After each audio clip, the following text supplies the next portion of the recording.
Joining me now is Mike Siegel.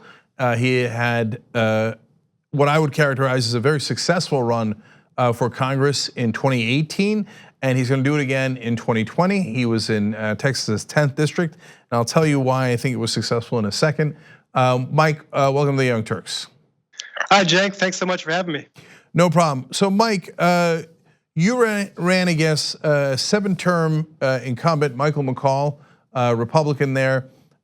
He had won by, I think, 19 points before in 2016. What was the result of your race?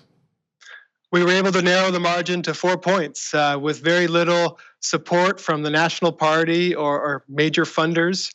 We ran a purely grassroots campaign, hit thousands upon thousands of doors, and narrowed the gap to 4 points. And now what was used to be thought of as a deep Republican district for 2020 is a national battleground. So, Mike, I'm a little worried about you, and I'll tell you why. It might be a funny thing to say after the good news you just gave. You closed a 15-point lead, and you turned a non-competitive district into a competitive one. But you are a progressive, and so a lot of times what happens is the establishment sees that a progressive did really well and goes, "Oh, we got a great idea. Let's now replace him with a banker." And if he was a veteran of some sort and is very pro Republican Party, then we might have a shot at that race.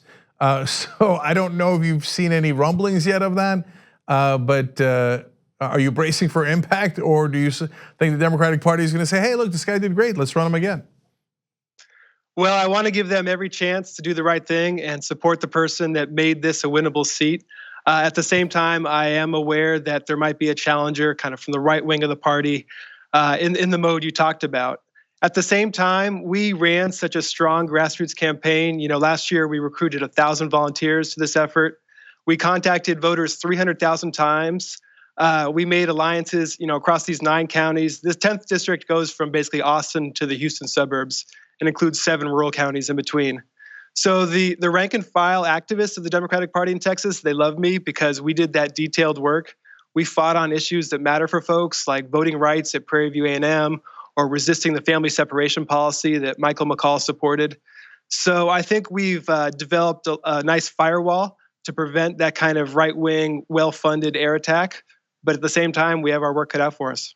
Yeah, and I say that based on evidence. I remember this happened a number of times. The one that I remember most is Colonel Applegate almost defeated Darrell Issa. It was the closest election in 2016. And then the Democratic Party came in and said, "Oh, you almost won, step aside." And they brought in a bunch of other candidates and then gave them a ton of money that they wasted in the primaries.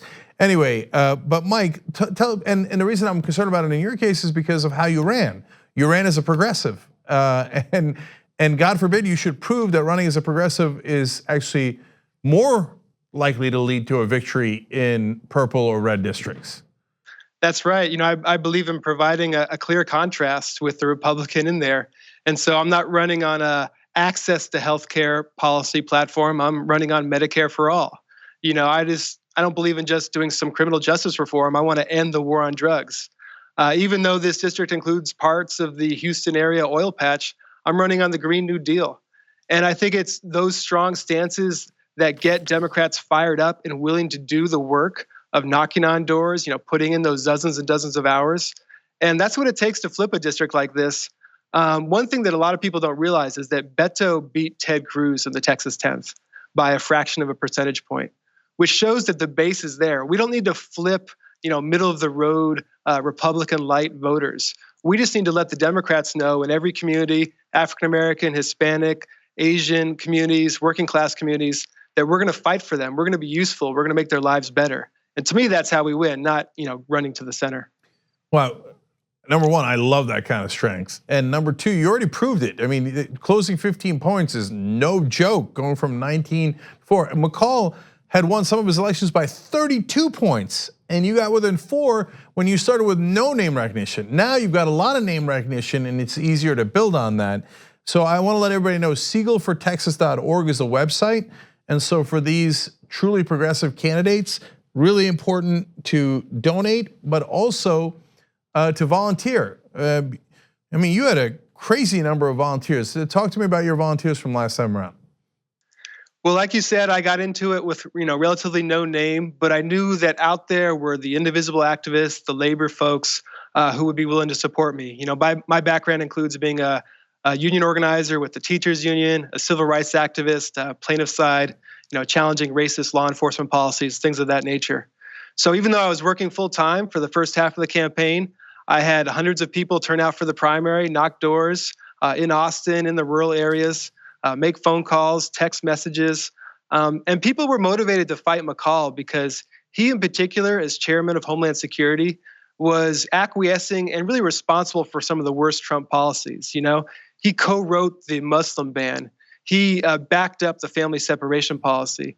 So it was our strong stance against those terrible policies that inspired people to work hard for me. So even though for congressional campaign, I raised a little under $500,000, which is considered to be extremely little.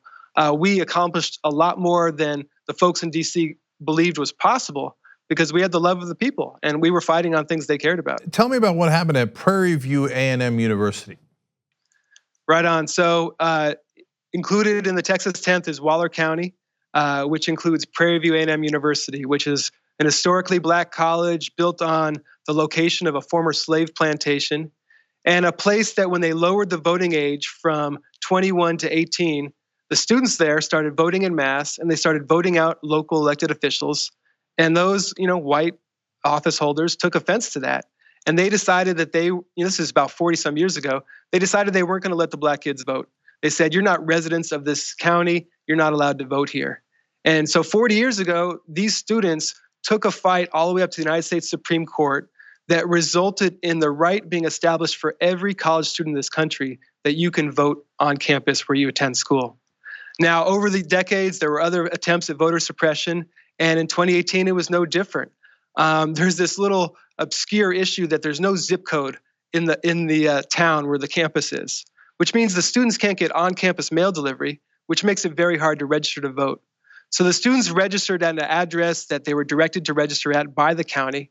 But then on the eve of the voter registration deadline, the county official said, you know what? You're going to have to sign an affidavit before we allow you to vote on election day. And any additional impediment you put up to voting means some people are not going to vote. And so I joined together with county officials Democrats to oppose this. I wrote a strongly worded letter to the county judge and had my regional field director deliver that letter.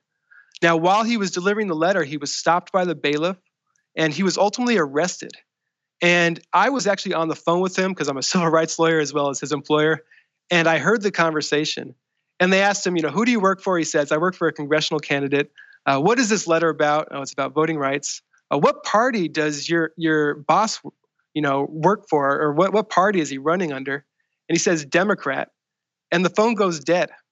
And, I learned that he was arrested for some trumped up offense. But the lemonade from the lemons was that even though he had to do about 4 hours in custody, the next night I was brought on the Rachel Maddow show to discuss the history at Prairie View. And the day after that, the Texas Secretary of State called me and then called the elections official and told them to reverse this policy. So we were able to do something useful, partially a matter of luck because my staffer got arrested. But because of that fight, we've kind of developed a strong base of support in this historically black community, which is not only a place of voter suppression, but which is also the county where Sandra Bland was unconstitutionally arrested and where she died in custody. So, we got to do some racial justice work as part of the campaign, and that's something that we also want to build on this next cycle.